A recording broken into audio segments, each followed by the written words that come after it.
Hello and welcome to Super Saturdays, a comic book media podcast where each episode we'll be focusing on your favorite comic books, TV shows, and movies to figure out if these projects will stand the test of time. I'm David A, and on today's episode, I'm joined by Tiffie Starchild and Omar Holmon. I'm Omar Holmon. Yeah. Oh God. I battled all the other Omars for supreme dominance. And I you thought know that joke would be something? funny or whatever. Move on. Actually, can you guys tell the soups at home what are we talking about today? We're talking about them X-Men today. The original X-Men movies that Fox gifted us. I don't blessed us with? Was it a blessing? It was a blessing. It was all that we had at the time, and I think that they were very kind to bless us with that. It was a gift, starving. You know. If anything, it was gifted, such as those gifted youngsters. Ooh. Okay, transition. Hey. Okay, transition. So, without further ado, on with the show.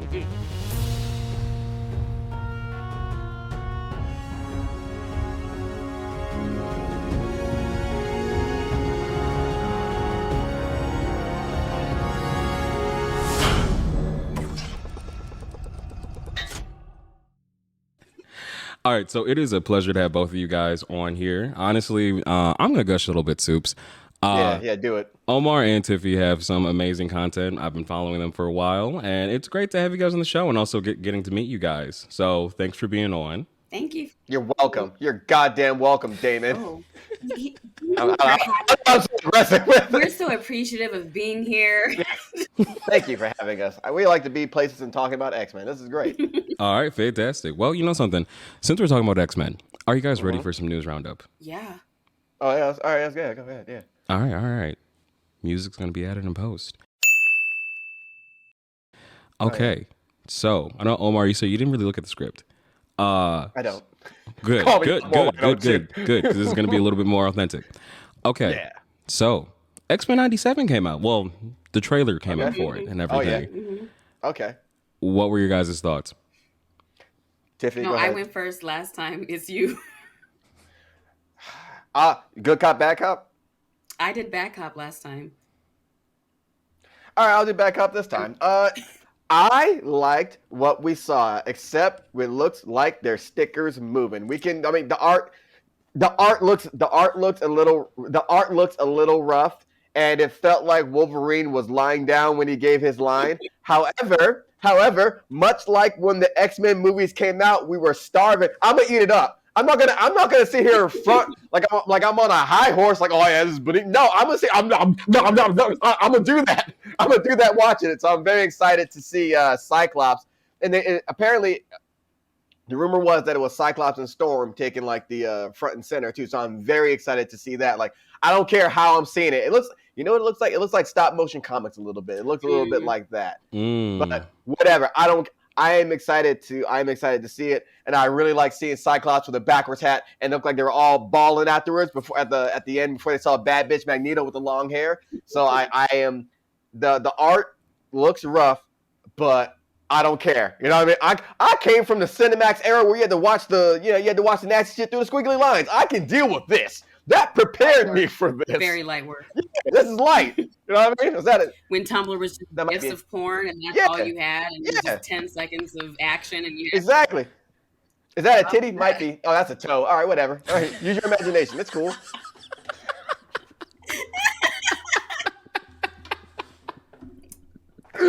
Sorry. Okay. I liked the 97 trailer. I will say though, the stickers moving.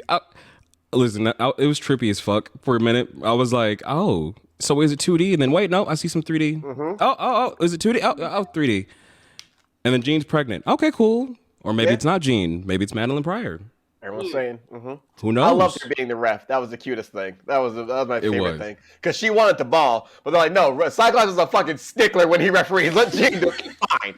Fine. Otherwise, she would be that big and pregnant, fully balling out. Yeah, like, you ain't got no D. I don't. Back him down. Sports. I don't sports.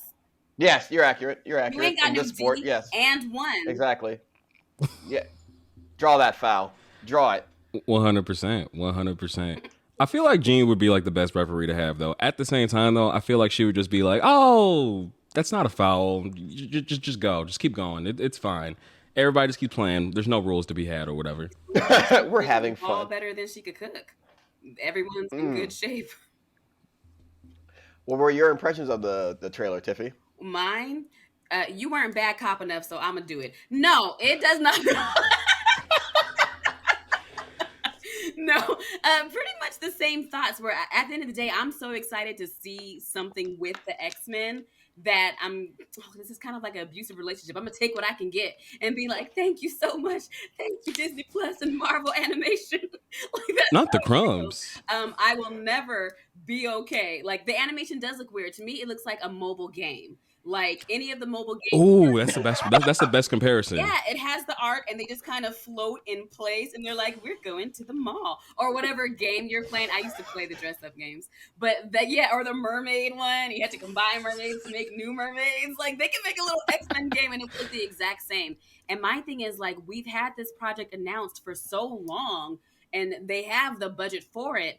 I like the art style because it looks like the original cartoon, but why isn't it smoother? Why does it look choppy? You can do that art style and it could still look good. I've put in too many hours watching television to, like, I know what I'm talking about. Like, so that to me is it. And for whatever reason, this fuck all mohawk that they have, Storm, this mohawk mullet. Oh, I'm glad you said it. I was gonna say it. I was finna say it. It is disgusting. I think that we should let the mohawk go in general. But for people to sit up and pretend that this particular mullet hawk looks good on Storm when we know it doesn't, that's what is sending me right now. Let's stop pretending that this particular even if you're a fan of the mohawk, you're lying if you say that this mohawk looks good. And someone reminded the good folks of Twitter that this is not what they teased for the original art of Storm when they announced X-Men 97. So they had her with her big old flowy. They did. I forgot about that. Who made Mandela effect? Like, let's give her the mohawk again. Why? Story-wise, everything. Why was that the decision made? So that to me is I don't know. Well, Tiffy, she looks like 2008 Pink. She looks like 2008 Pink. Don't insult Pink like that. What did Pink do to you? She had that hairstyle. I reject that. That was such a memory that was like deep in there. Like I wasn't even expecting for that to be like whoop. Well, she said I didn't do a good enough job at bad cops. So I got, and then you're like, oh yeah, I thought that too. They're like, well, fuck me, David. Let me try. Well, you know what? I think all three of us are gonna have to be bad cop right now because I have something to say too. Oh yeah, tell me. I have something to say. Yeah. I don't think this was the show that should have came back. Woo! Which one should have came back, Damon? You're safe here. Tell us. Evolution. Ooh. Oh. Hold the phone. Stop the presses. Stop the presses. I'm holding. Hold the phone. I'm holding it. All right. Stop the presses. Okay. I think Evolution would have done really well within the public zeitgeist right now for Y2K. And you would have gotten away with doing a lot more modern stories in that adaptation. Opposed to with X-Men 97, it's going to be a little weird and trippy to see modern stuff within X-Men 97 stuff. And Evolution already has a better Cyclops than the 90s show did. Whoa.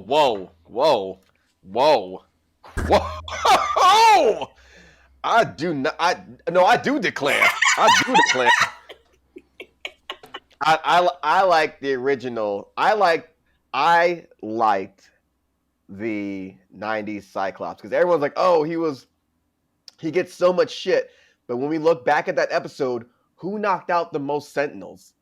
Who was the one fight? Like, who was the one scrapping? Wolverine got fucking tossed aside. Everybody forgot their fucking training. Who remember the training? Cyclops. Who else remember the training?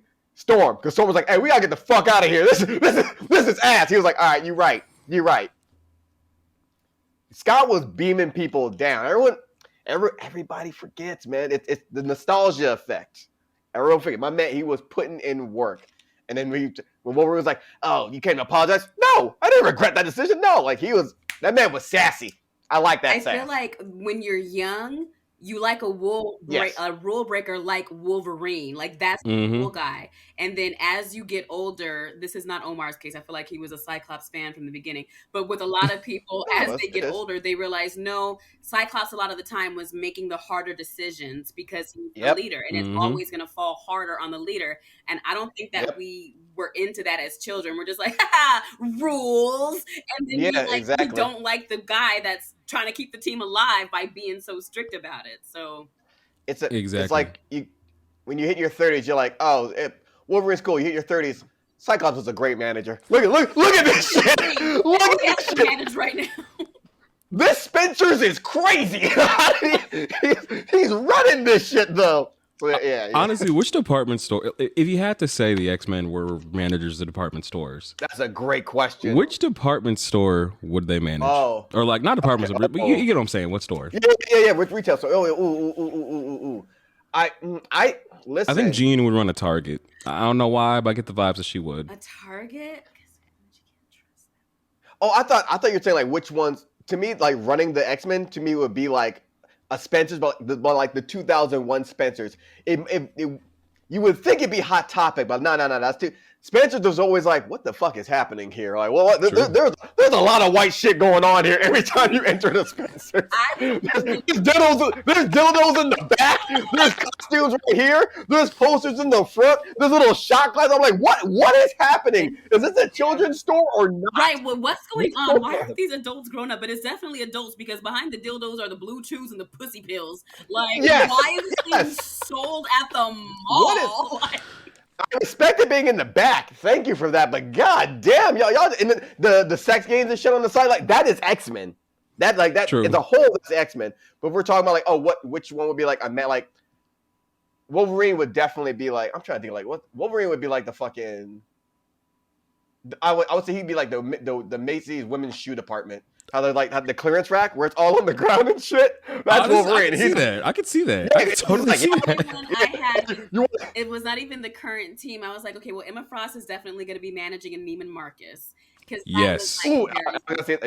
Yes. Very easy. Nice. Jubilee has the Hot Topic. I could see that.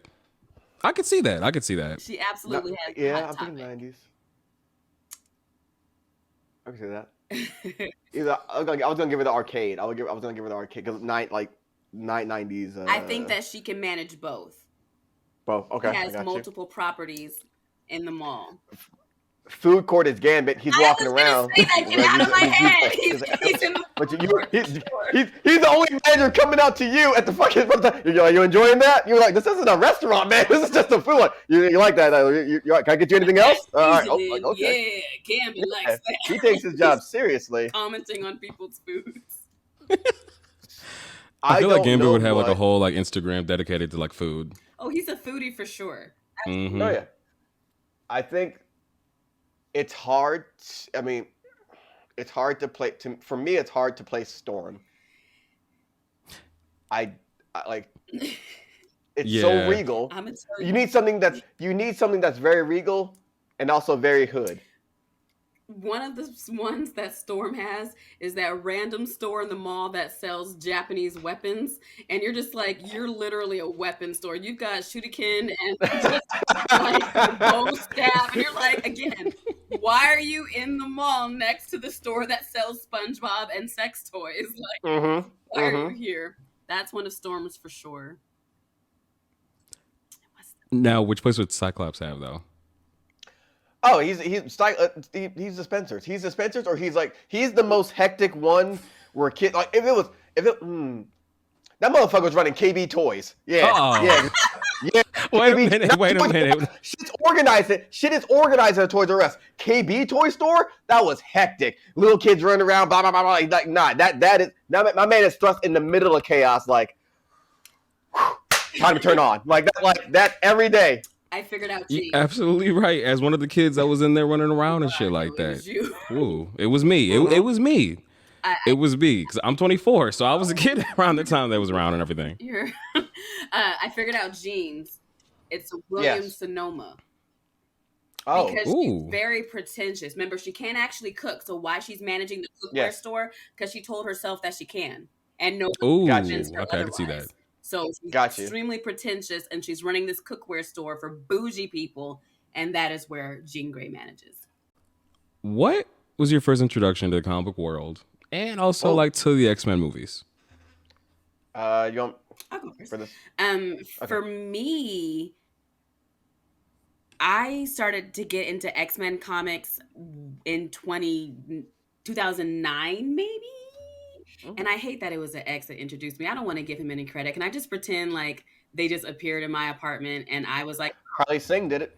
Harley Singh. Harley Quinn did it. Harley Quinn did it. Harley, because she just retconned her existence and Yeah, just yeah, yeah. Just came in there, Harley just with Quinn the did it. books.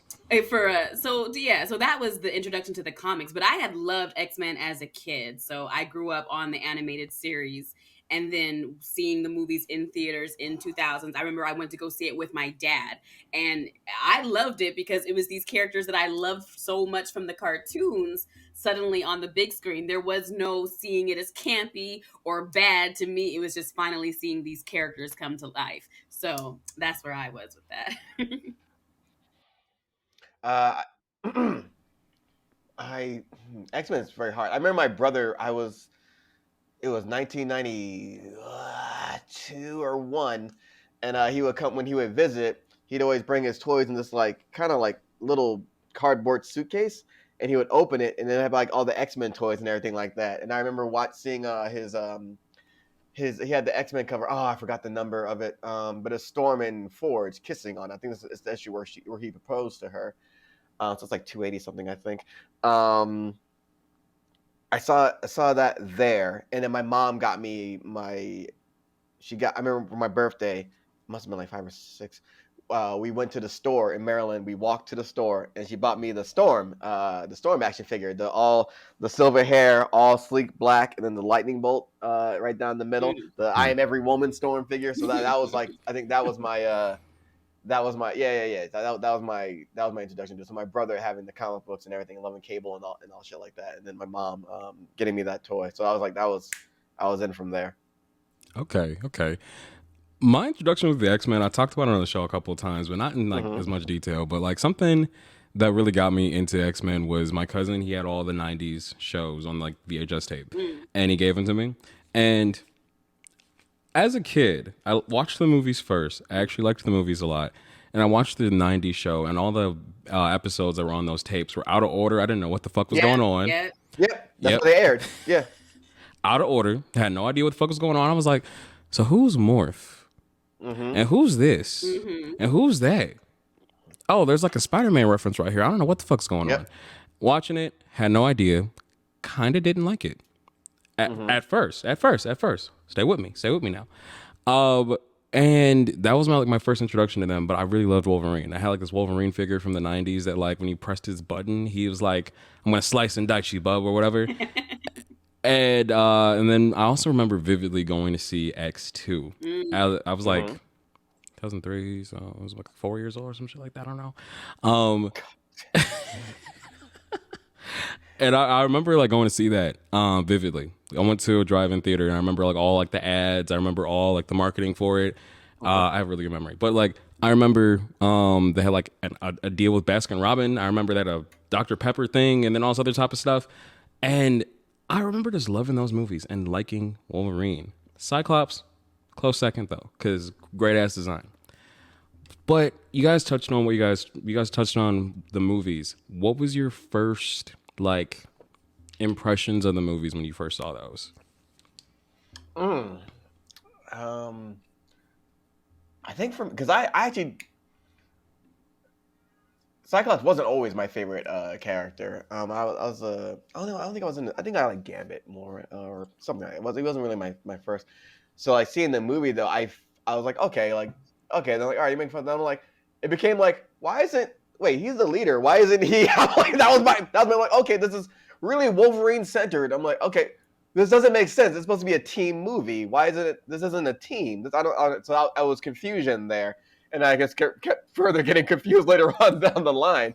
But it was so nice. I was like, oh wow, this is dope. Like okay, this is cool. But then I was like, Upon further rewatching, this is hold on, wait, why are these other characters getting the shaft? It doesn't make sense. Mm-hmm.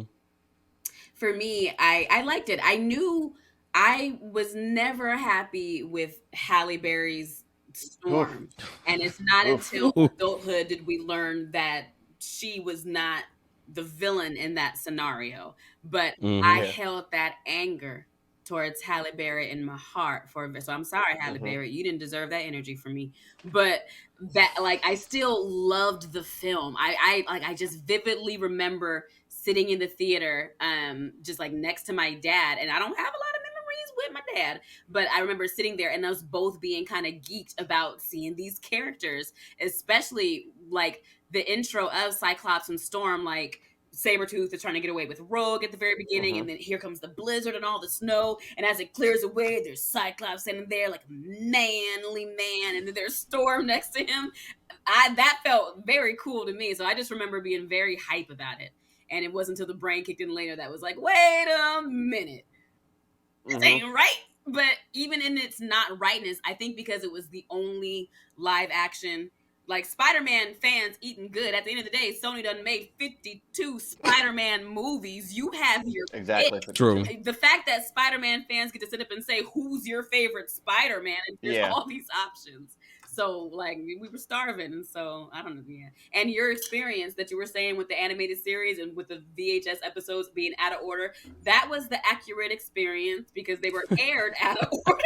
Out of order. You just had to catch them, and and sometimes it was a repeat one. I done seen Morph die 80 million times. I remember the first episode, like, times 10, frontwards, backwards, because of how much they played that first episode. I remember that shit. As soon as my man said, laser beams, huh? I-beams, huh? Here's one from a pro. I was like, this man right here. Ooh, this man cooking right here. I was like, ooh, laser beams, huh? Here's one from a pro. I was like, that's a stern voice. Okay. All right, Tiffy, you mentioned something I was gonna get to in my notes a little bit later, but like, let's talk about the casting on this, on the movies or the trilogy or whatever. Halle Berry. I am in the same boat as you, Tiffy. I want to apologize to Miss Halle Berry. Great actress. I love Halle Berry. Actually, all black people love Halle Berry. Right. Because she's great, 100%. On top of that, I would 100% trust her to throw on a bad wig and save me at any given moment. But as Storm, like sitting down rewatching it, I was just sitting here thinking, I was like, in all honesty, she did the best that she could with what she was given, especially in the second movie and even more in the third movie. And then, if I'm not mistaken, recently, I think she talked about how they gave her like a fake script for that third movie. That's my favorite thing to talk about right now. Ever since that was just terrible. And I was just sitting there thinking about it, and I was like, wait a second, the first movie, Storm didn't have much words. It's kind of given a certain word, like,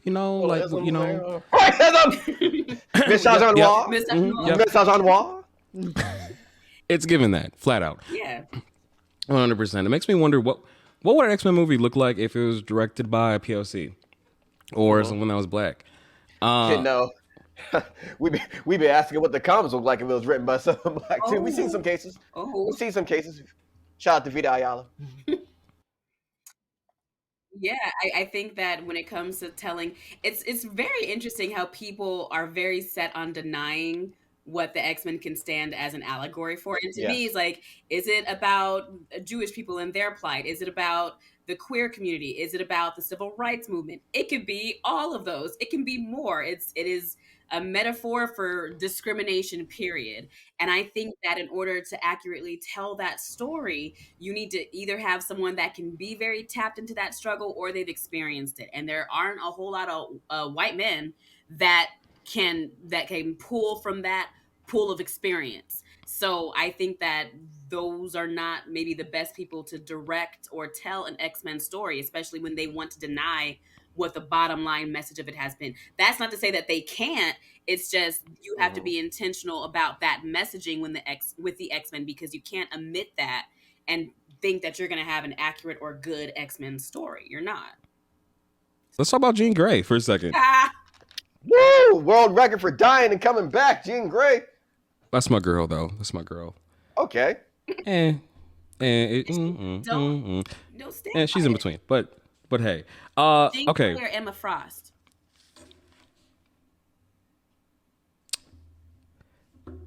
Emma Frost is messy. I love messy. This has been so great, Damon. Thank you for your time. I've had so many.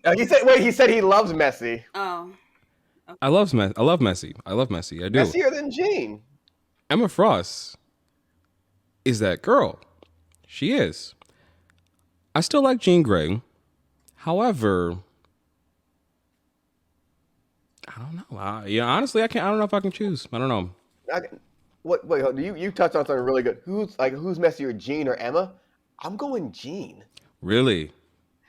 When she outed Bobby, like Jean is messy as fuck. When she was like holding people's thoughts and like reading people's thoughts, like just all willy nilly. Like, you're right about that. Like, Cyclops was dating her for mad long. He's like, do you know how? He's like, I was dating a woman that can read my mind at any minute. Do you know how trained I am in psychic defenses to hold shit from her? Like, had to make his own defenses. When he had that affair, she blamed Emma, not him. And even though he was saying, nah, this is on me. We never did anything physically, but like, this is me. It's like, fuck out of here, Scott. Nah, this bitch. Let me talk to her. Jean is a messy woman. She's messy, but I feel okay. So Jean might be messier, but I think Emma is better at being messy. She manipulates people like for the greater good, for the children, like for the mission. Emma's gonna get in and lie to somebody. True. So I feel like different levels of messy. Jean is recklessly messy. Emma is precision messy. Like she uses it as a tool. Jean might just be a messy bitch. I think Emma is just honest about being messy, though. Emma's honest. Jean tries to be like holier than thou sometimes, and it's like why she manages the Williams Sonoma.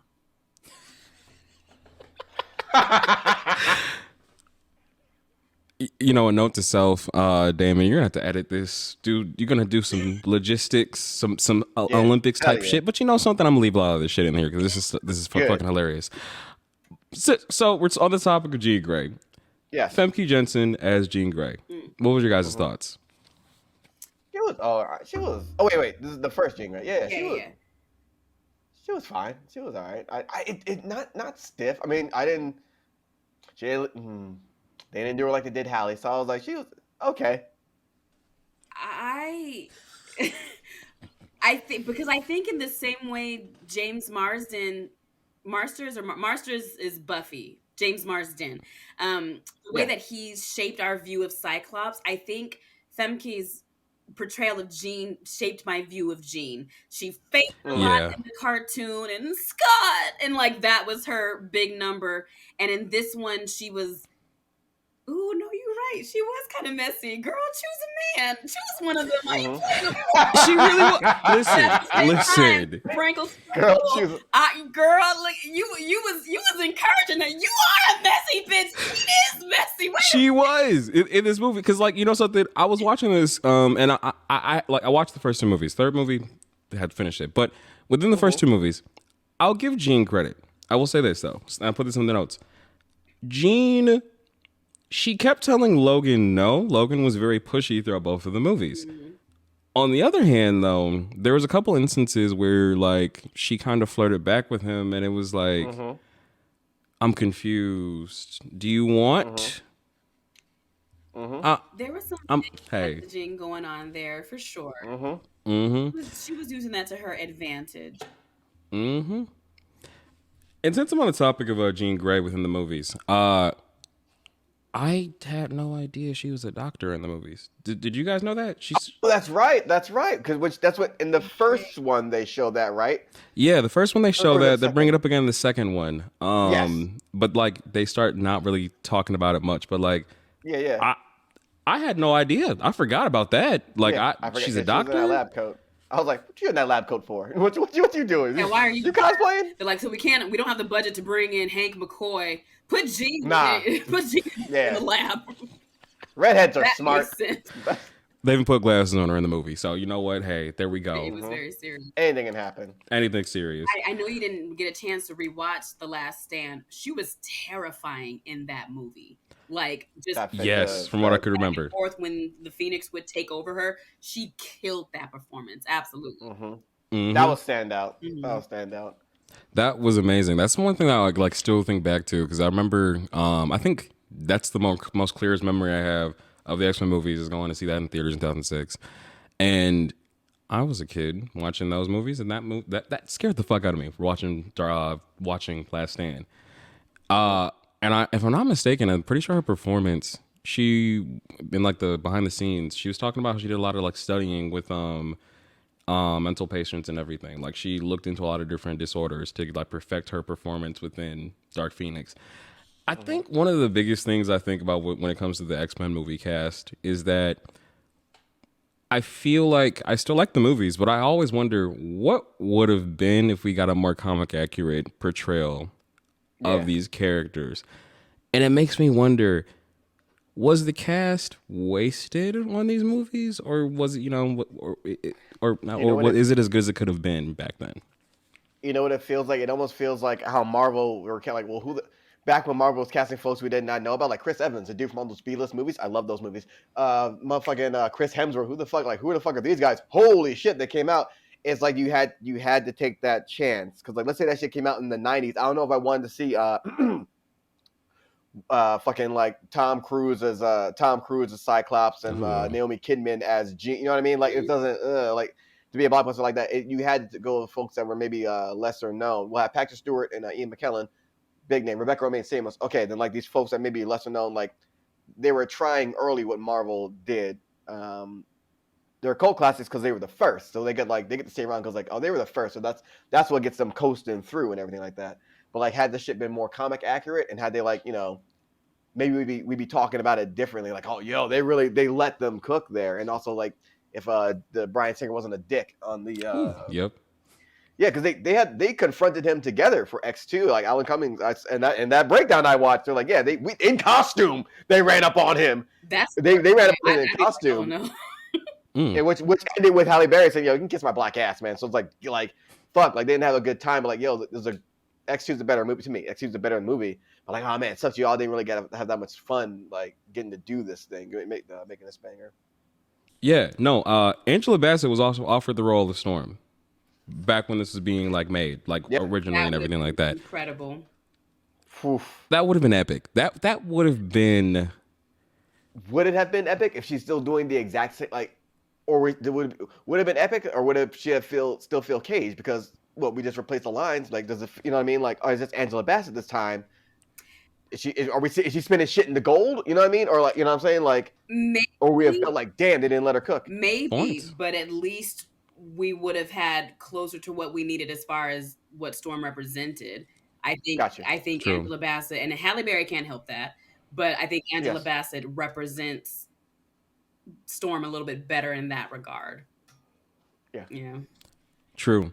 Thoughts on Professor X and Magneto in these movies? It made sense. The two old ass.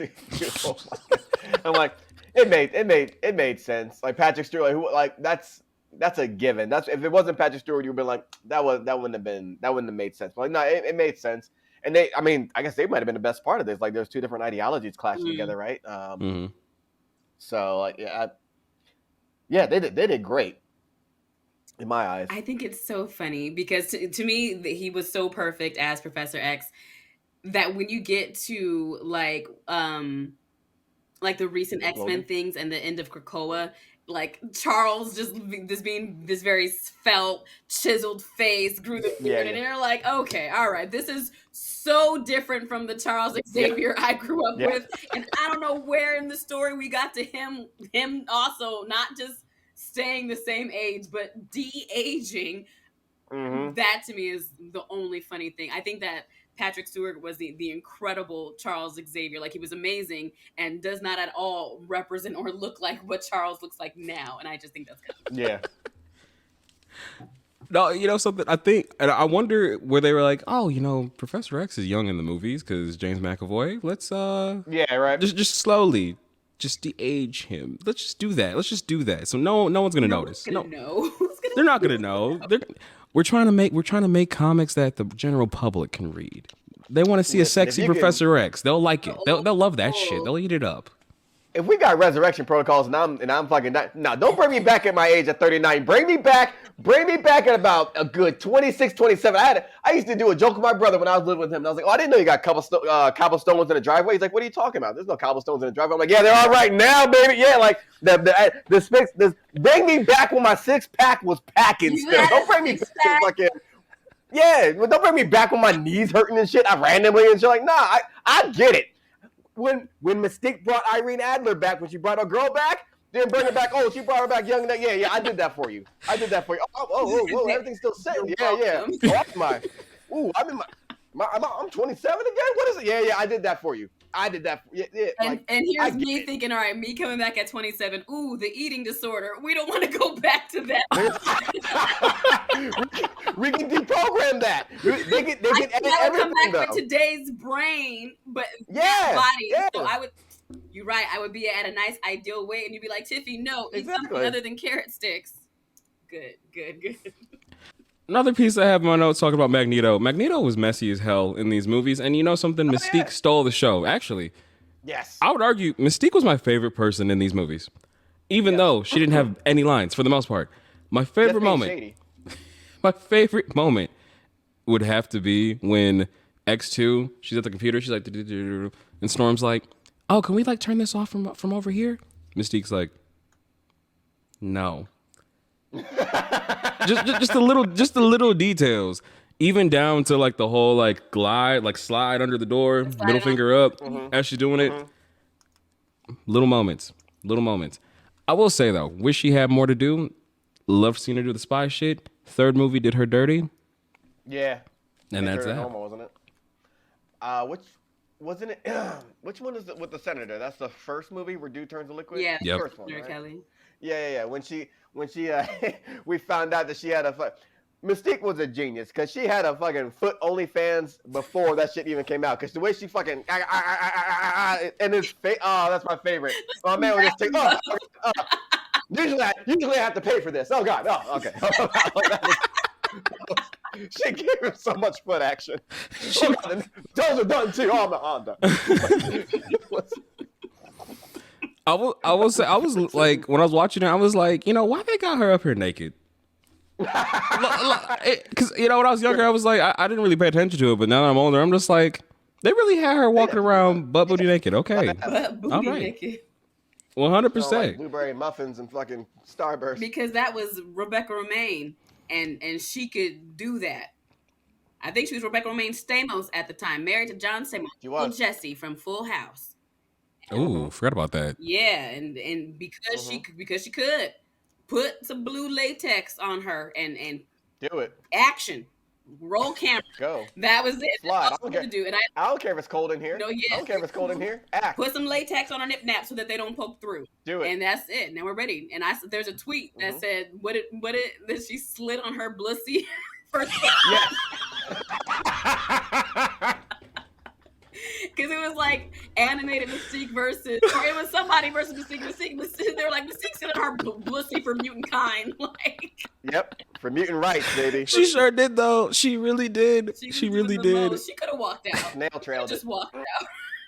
But she was like, see ya. Actually, how did she slide? Backward. We don't mutant physics, baby. We don't need to know, because she's so sleek with it.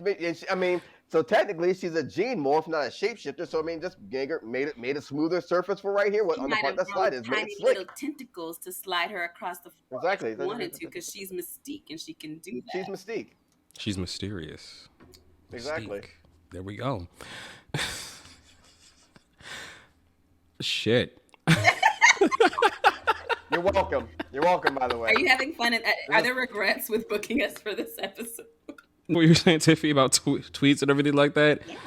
Someone posted a tweet with Mystique and Magneto, and they were talking about how, like, the messy gay with his lesbian friend.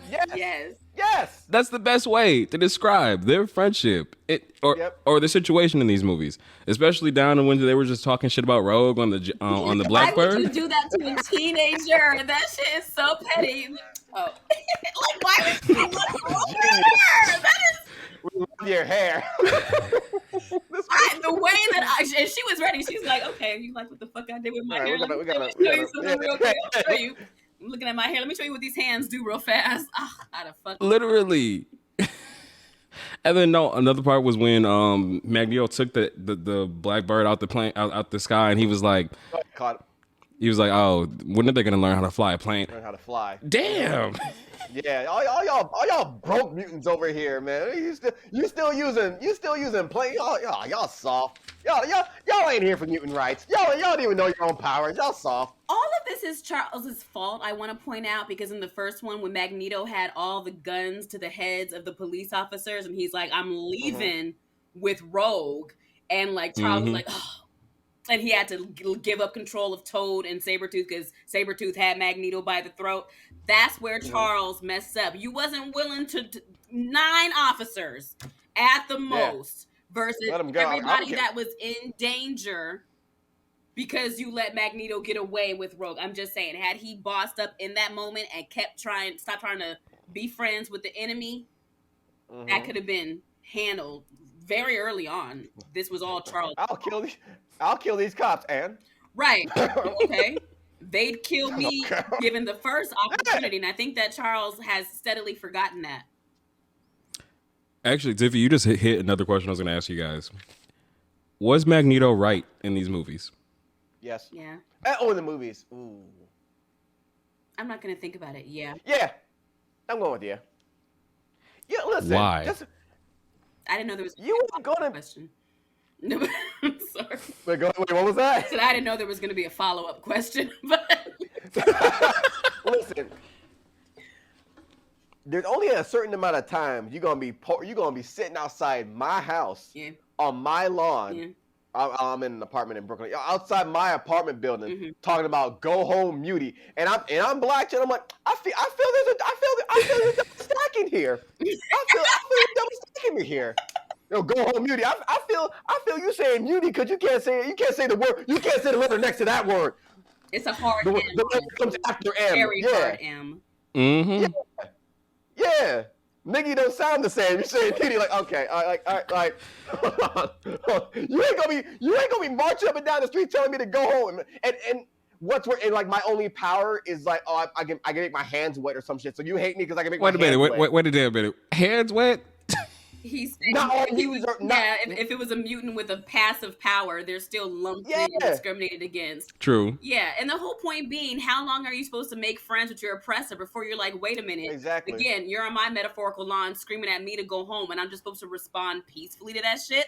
That's what Xavier's problem is. How long are you going to try to make peace with these humans when they are actively trying to kill you? The reason why you had to employ some child soldiers to come fight your war because you can't do it alone is because you keep trying to make friends with these humans and they're not meeting you on that level. And you constantly trip up by you keep expecting the best of these people. And again, they want to kill you. So Magneto was right. Like, no, we cannot make peace with people that keep trying to fucking kill us. There's a poet, Dinesh Smith. He has a really good line. He's like, because it's taking my papa and my grandma's time, my father's time, my mother's time, my aunt's time, my uncle's time, my brother and my sister's time. How much time do you want for your progress? Like, how much time? Because it ain't coming soon. We gonna get changed back for this shit? We don't get any time minutes for this motherfucker. They rolling over like when we. Yeah. Well, so yeah, that's what I'm saying. Like, so yeah, I would agree with Magneto. Which isn't. I'm not saying. Listen. I'm not saying I'm going to. My power is to just make everybody make shit explode. I'm not going in the streets doing that shit. But you done throw a brick through my window. How am I the bad guy? How am I the bad guy? Oh, your Prius. Bam. Now what? Now what are we gonna do? Now I'm the bad guy. But when I do it, your Prius. Yeah. I blow up your clothes. Now you out here butt ass naked. Oh no, I'm crazy. Like And I think that the most like egregious mutants only had issues because they were facing again some sort of discrimination. They were pushed to a point, then they snap and attack somebody. Then all mutants are bad. Look at this one. Well, what were the circumstances that led to them doing that? And Charles, I think, was never really willing to sit with that. I'll tell you who was. Cyclops. I see police pointing guns at a young mutant's face. I see a mutant was putting shackles, rescued a black mutant. That's the first one he y'all niggas don't want revolution. Y'all niggas don't want revolution. Y'all motherfuckers don't want revolution. Cyclops is a cop. Y'all niggas ain't ready. All right, sorry. Y'all motherfuckers don't want freedom. What are you guys' favorite moments from these movies? You want me to go, or you want to take it first? Do you know what happens to a toad when it's struck by lightning? The same thing that happens to everything else. Oh shit, that's science. It became such a moment. Like, why would you just kill me already? Why would you say some shit like that to me before you kill me? Like, that was. What happens to everything else? I don't understand. She should have said, "It croaks," and then hit him with lightning. Like that. True. It was right there. It was. I refuse to believe they must have really hated Halle Berry, because why wouldn't you give her that gift of a line? You know, I mean, the delivery was there. What'd you say? The delivery was there. She delivered it good. Because she's an Oscar-winning actress. The script was the issue. First person to show up to accept her Razzie with the Oscar. With the Oscar, biggest ever. So she received a Razzie award. Was it for Storm? No, it's for Catwoman. And she showed up with her Oscar from Monsters Ball, I think, and was just like, "Thank you so much for this award." That's how you do. That's Mm-hmm. That's my Roman Empire. I could go off about that forever. I think Nightcrawler. First of all, Nightcrawler being Terror Alert, fucking magenta or orange, all on his lonesome when he busts through the fucking White House. Fuck that shit is dope. Detail. I don't give a fuck about that little dangly wire piece in your ear. Fuck you. Here's my tail in your face. Fuck you too. Fuck your gun. Ha! You see me? Ha ha! You don't see me anymore. Like, that's like ran through everybody like bad greens. Like, gave everybody. Listen. That's a mad skills line. Hey, this ran through everyone. One man, Dolo, by myself, me, my tail, and this sulfur smoke that smells like ass because it's sulfur. I go through brimstone, whatever. I'm still kicking your ass. Can't nobody tell me shit in here. Like, nobody told him. One dude got a lucky shot because his back was turned. He was like, "Oh shit, is this the president? Oh, let me get the fuck out of here." Like, nah. Nightcrawler was different. Yeah, and for that to be the intro to the movie, that was crazy. That's when you were like, "Oh." The port through the wall. Yeah. When he popped out of the plane, that shit was dope. Brought back in when he tried to port in, and Gene was like, "No," he was like, "What? Oh, you can do that?" And then when he went through the wall too, you on Faith, Alan Cumming, man. Yeah. Alan Cumming was coming. He came, he went, and that's my Nightcrawler. He was. Yes. He was great. Yeah. He was great. He came and did what he was supposed to do. Alan Cumming was coming. Yeah, I came. I did what I was going to do. I'm out. I ain't coming back for the third one. I ain't doing all that fucking makeup shit. I'm good. Give it to somebody else in the fucking Get one movie out of me. Let's make this count. Yeah. Let's make it count. Yeah. It's like 15 hours for this shit. Oh my God. Okay. All right. Watch. I need fun choreography. I'm going to really punch all y'all. All right. I'm sorry. This shit takes so long. I want to say X2 is the best one out of the trilogy, in my opinion. Mm-hmm. And something I noticed when I was watching the first one and then watching the second one. The first one, even though I liked the first one felt more like a TV pilot. Yeah, I can see that. I can feel that. Yeah, it gave TV pilot vibes. It was like, oh, okay, this is nice, little introduction. What's the next episode? Whereas the second one, you got the vibes that like, okay, we got like a shit ton more of a budget. Yeah. This is bigger. Yeah. Better fight scenes, all other type of shit. And I think it just looks more cinematic. And also just, I don't know, the writing was just tighter than the first one was. Yes. when they had the come out scene, well, the scene of him telling his Iceman telling his parents that he was a mutant, and Ian McKellen. Ian, Ian McKellen worked with the writers for that scene to make it like an homage or like an analogy for coming out as well. Like that's like you didn't get that in the first movie, and like yeah, this is like a dope scene for that. I think what made it feel like a pilot in the first movie or like a TV pilot was when I guess Sabretooth threw Wolverine or whatever, and then he like puts out his claws to like grab onto like the fucking one of the crown spikes from the Statue of Liberty and then like swing around it. That was the only one where I was like, the fuck is this? Like what are we really doing? That's when I was like, what are we really doing here? Scott, it was so cool. Yeah, I was like, for some reason that bothered me. I was like, of all the things, I was like, I don't think like wouldn't it cut right through it? How are you going? No, you wouldn't. No. I'm trying to think of the physics on that. That does not add up to me. Yeah, I'm like, this is bothering me now. Think about the physics. We're just supposed to vibe and be in the moment. Yeah. I always think it's funny when they were inside the Statue of Liberty and Cyclops was like, Storm, fry him. And he's like inside a metal thing. Oh, y'all, don't y'all live at a school? Like, why are you roast I thought y'all lived at a school. And all Cyclops can do is be like, no, you know something? That just reminded me of the other part where Jean is fighting Toad. Okay, why the fuck did Toad solo the entire team? Everybody got everybody. Same actor that played Darth Maul. That's why, like, you want to be in this movie? I got to kick a bunch. I got to kick a minimum of 15 people, like a minimum of 6 people in the face. How about 4? All right, cool. Let's go. They way like he solo all of them, and then he spat in Jean's face. I didn't like that. Yeah, like that was somebody's kink moment, just like with Mystique's foot knocking him up. I feel like that was not being frozen. But I feel like that was someone's nice little kink moment right there that they got to play out because why? He's a Toad. Spit that mucus. Get that membrane on her. Yeah, do it. Make it sticky. Ew, not membrane. Sorry. You told us that what that one person did. I was like, we're gonna top that. Oh my god.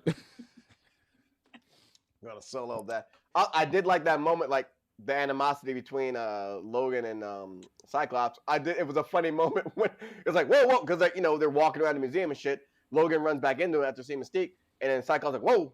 He's like, yeah, hey, it's me. Whoa. How do I know it's you? You're a dick. Okay, that was peak. Like that was peak Cyclops. So like, yeah, I'm not taking. Oh, yeah, that makes the real one would say that to me, and then, yeah, that makes sense. Okay, let's keep going. Like that was peak. Like that was the most Cyclops moment of the entire film. Like, yeah, that makes sense. Okay, yeah, checks out. Like, of the 3, what was your guys' favorite? X-Men 2.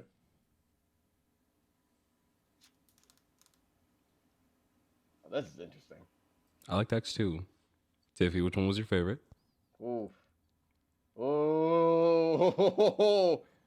Let me see.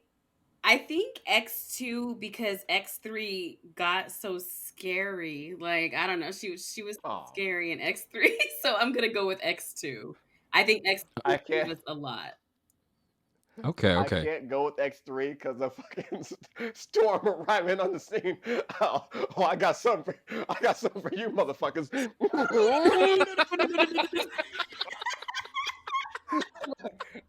First and foremost, you can just think. You don't have to wave your hand to create a tornado. Like no. Watch, no, yeah. They caught me lacking. Joe caught me lacking the first one. I've been working on my fighting form. All right, Zangief. Okay. I've been playing Street Fighter. I'm a cyclone. These motherfuckers. Like, all right, girl. I mean, you know what? She said I had to make an entrance, and it was an entrance, even though it looked like she entered. She did. She got through the door. Calypso still beat her ass though, which makes sense. And the guy is the same guy that is the Commander Zhao, General Zhao, whoever in the new Avatar series. Who was he in the film? The one that killed the doctor was like, "Hey, come here," and he like spiked her. Oh, in Rush Hour. the blonde Asian guy. Oh yeah. Really? Those are all the same people, and now he's about to be Commander Zhao in the Avatar live action series. Zhao. Wow. Like, there's something about his face that I don't like. Yes. That was why I didn't like his face. Nice. I remembered him from that. Like, you're so irritating, and wipe yourself off. You're bleeding, bitch. That's how he be making me feel. Mm-hmm. I felt the same way about Fitz from Scandal because he's the guy he's the guy that killed Patrick Swayze in Ghost. Was he really? Oh yes, that he's the bad guy in Ghost, and it took me like I think like season 4, so I was like, you killed Patrick Swayze. I came around in the end. I'm all like, oh, this motherfucker killed Patrick Swayze. Well, don't fall for this, man. I was like, oh yeah. That was me with the king from Cinderella with Brandy, because he was also the captain of the Titanic and one of the terrible husbands from First Wives Club. So I'm just, He sure was. getting down. Huh? Wasn't that? Oh no, the king. Jason, I got you. Yeah, I know you. Yes, I know you're talking about now. Mm-hmm. Yes. He was the skeezy lawyer in Legally Blonde too. You're right. Mm-hmm. Oh, the king was the only good role that he had, like, as a good person. He be playing villains. He really do. All right. I noticed that we haven't talked much about X3. Mm-hmm. So let's talk a little bit about X3. Yeah. Let's go. Didn't finish watching it. Like within the rewatch. Happens. Yeah. So highlights. I really, really liked Kelsey Grammer as Beast. Great casting. Great performance. Storm had better hair in this movie. You know what? Your opinion is valid. So sure. Yeah, it is. Compared to the other two, I would have taken the other two. They were more accurate to Storm. This one with the, let's give it a sassy little flip. You know what she needs? Gray underlights. Like, it was white with it had gray, like. Do you think they were going for the 90s version of Storm where she had like the short total hair? They didn't. Like the one what's her name when like Angela Bassett had when she got her hair cut in Waiting to Exhale, or was it a little bit? I don't know what they were like the Toni Braxton cut. Yeah, the pixie cut. Yeah. Yes. It gave me more Halle Berry in the role than Storm. It made me feel like Halle Berry was like, I don't want to wear my hair like that anymore. I'm Halle Berry, and they like, okay, let's give her Halle Berry hair in silver and gray. That's what it struck me as. It did not read Storm to me at all. Okay. And Professor Xavier also gave her the reins. He's like, you should be the one taking over school. She's like, what about Cyclops? And he was like, man, fuck Cyclops. I didn't get to say. Like, he lost one. Your girl died and you're all sad about it. You got right on your bike. He ain't about this life no more. A redhead or a telepath. You'll be fine. Yeah. Don't get out there, my boy. Yeah, mutants die every day, dude. What? So she got the reins too. Like, then him just riding out and then going to the lake and then shooting one I-beam over the lake, and then Jean coming back and then killing them. I was like, what the fuck is this? Then she was killing more people. And I was like, oh. That was random as hell when she killed him. I wasn't expecting that. I remember my first time watching, I was like, so Cyclops is just gone? I thought it was going to be like a fake away. He's going to come back later on. No. And then he was shooting Superman. I think he was. Yeah, Superman Returns. Superman. That was a crazy decision. I don't understand how you can have the X-Men without Cyclops. Oh, and we see what happens. You see what happens when they do it. If I'm not mistaken, prior to James Marsden like agreeing to do Superman Returns, they were planning to like have Cyclops in it more in X-Men 3. I bet. I know that like there's a lot of other stuff that they're gonna change too with X-Men 3. I know that like the Phoenix Saga was gonna have like Emma Frost was gonna be there, possibly played by Sigourney Weaver. And the Hellfire Club would have been in there. And Emma Frost would have been like the main villain. So a lot of other stuff. But that's if Bryan Singer did the third movie. Not sure how I feel about a lot of the stuff with that. But hey, we got X-Men The Last Stand. Emma Frost is I love me some Emma Frost. We also got to remember when Hellfire Club Jean was kind of wild. Because I'm like, why are all the X-Men, why are you envisioning them all on a plantation? This is crazy. This is wild. it happened. Remember, because she had that whole Bridgerton thing going on, but then everybody yeah, I'm like, you got hold on, like it was everybody's kind of it was very 12 Years a Slave. It was quite that. I'm like, Cyclops was like, why am I dressed like an overseer? This shit's crazy. Hey, wait, a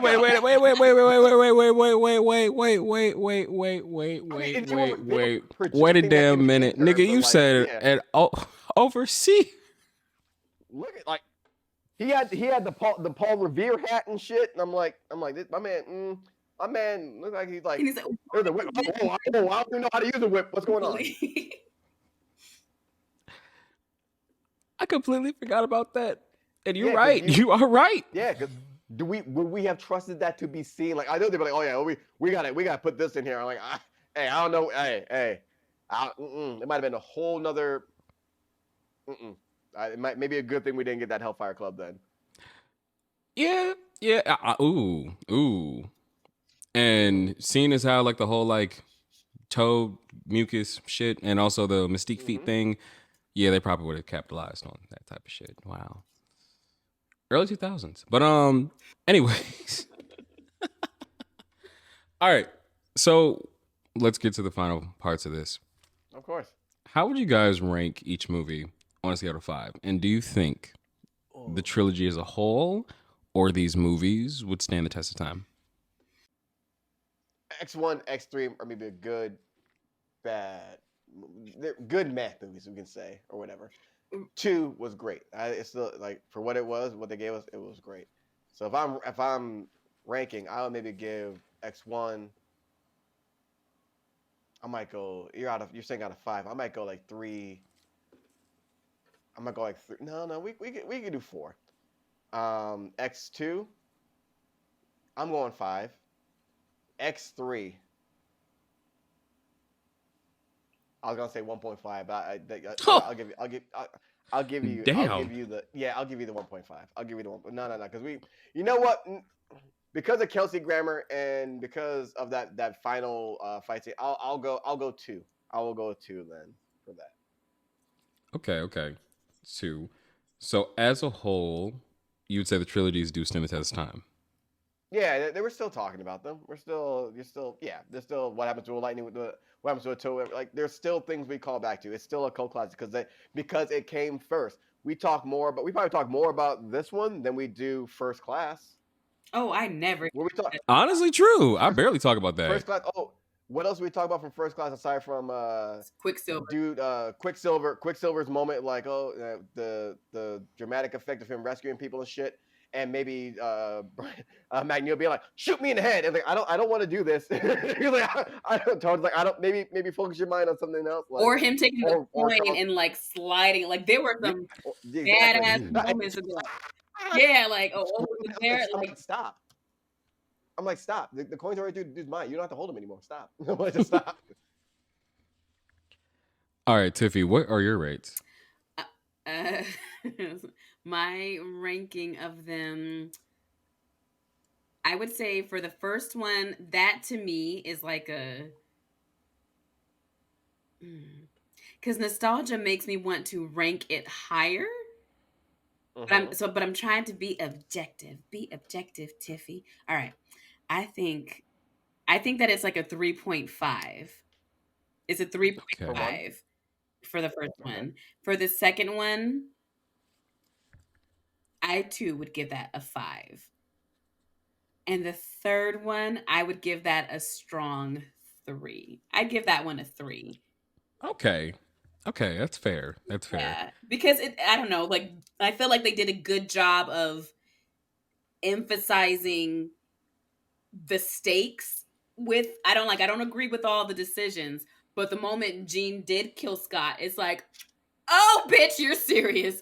Oh, my God. What's going on? All right, he's still like coming back. He's not coming back in the 11th hour and being the one to stop all this madness. Like, no, like literally none of that happened. And Wolverine, despite all of these feelings he had for Jean having to be the one to take her out.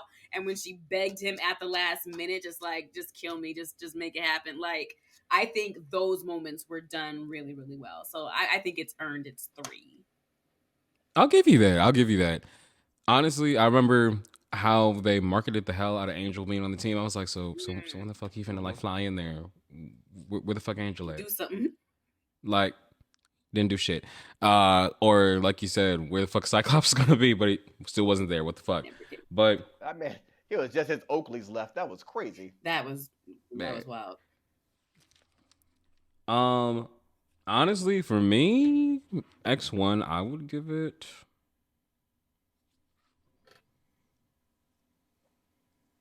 I'd say 3. I'd give it a 3. Okay. I'd give it a 3. X2, I'd give it a 5. X3.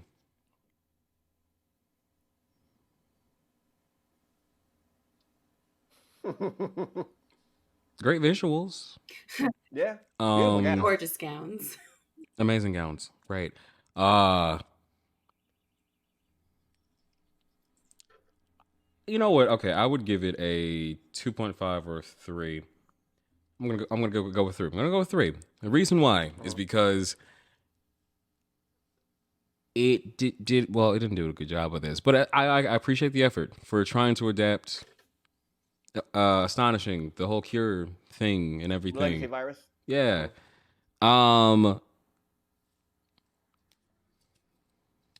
It's alright. You know, it is what it is. I mean, I can't really say I can't talk shit about it.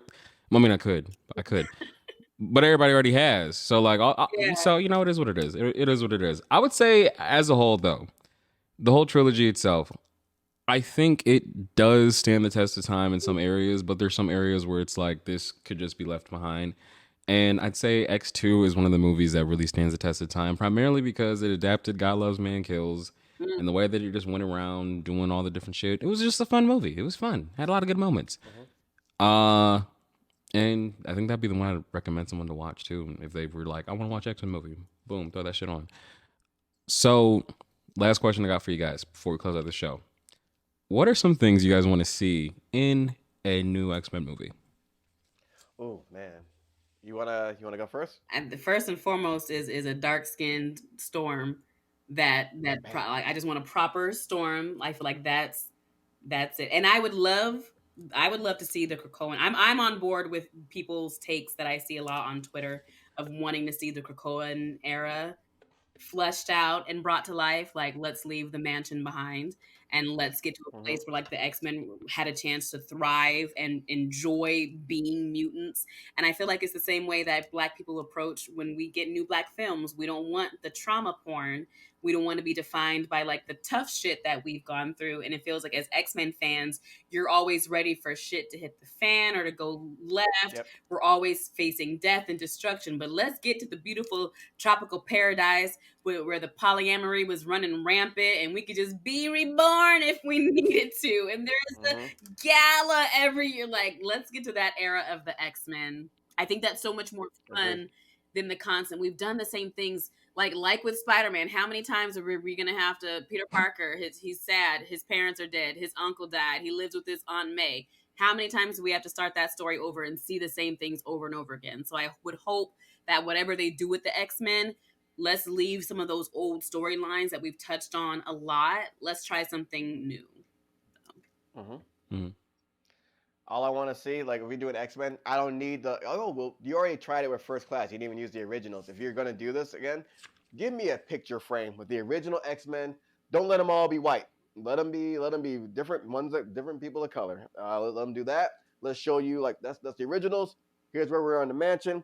I want to pan out. I want to see Krakoa. Like, yeah, we on this shit now. Like, show us how we got to this shit now. Like, all right, we started here with Krakoa. Here's how we got here. And she's like, give me something new, because give me something new there. And also, I mean, we get a dark skinned Storm. I'd like to see a difference with the love triangle between Jean, Logan, and what's it called? Jean, Logan, and Cyclops. Like, nah, give me the polyamory stuff. Like, I want to see all those original tropes flipped. And I want to see it different because, like, oh, y'all doing the mansion shit and all that shit. You were doing shit like in the eyes of humans. Krakoa, we're doing shit on our own. We're mutants. Why are we praying to their god? We're mutants. Jesus was a mutant first and foremost. Like in the comics, it's highly heavily implied Jesus was a mutant. Like, give us that story. Did I know Apocalypse that? is here. Like, yeah, so give us that story. Like, give us these stories. So, like, let's reflip things and like maybe show. I mean, maybe it should be a TV show instead of a what's it called? Movie. Instead of a series, or have a TV show that leads up to that. Like, here's where the originals did. Here's their time in the mansion. Then the movie comes. Like, here's how we got to Krakoa and shit like that. And then we can do flashbacks to that shit and all this shit. Like, maybe you need to do it that way. Have this TV show that runs alongside the movie so that we can cover all these different things for years to come. Or just make that motherfucker animated and do it that way. Honestly, I would love to see Krakoa on there. I would honestly love to see that. And I wouldn't be opposed if we were to go back to the mansion, but I'd want to, like, if we're going to do mansion shit, I would want a reason behind it. You know what I mean? Like, I want them to actually, okay, what's the reason for this story? Are you guys actually giving us something new while giving us a little bit of something that we already seen before? Or are you just doing it because, well, everyone knows about the mansion, so, like, let's go ahead and do the mansion. No. I want to see something that's different, something that's fresh, but I also want to see something that, like, is able to just really grab anyone in. And additionally, I want to see a lot more diversity on the team. Like, I want to see Storm. Great casted Storm. I want to see Cyclops being badass. I really do. On some real shit. I want to see Jubilee possibly. I want to see maybe Sunspot. I just want to see a lot of just different mutants and everything like that. And also wouldn't be against using the 90s theme. The wouldn't 90s be against that. Oh, yeah, live forever. Mm-hmm. Yes. So, would you guys say the X-Men trilogy stands the test of time? Yeah. It's a cult classic, isn't it? It moves. When you come first, you can do that. I don't know what happened to my voice. That was weird. When you come first, you can do that. Yeah. Time is on the X-Men side. The one time where time is on Fox's side here because they did it first. Ray J.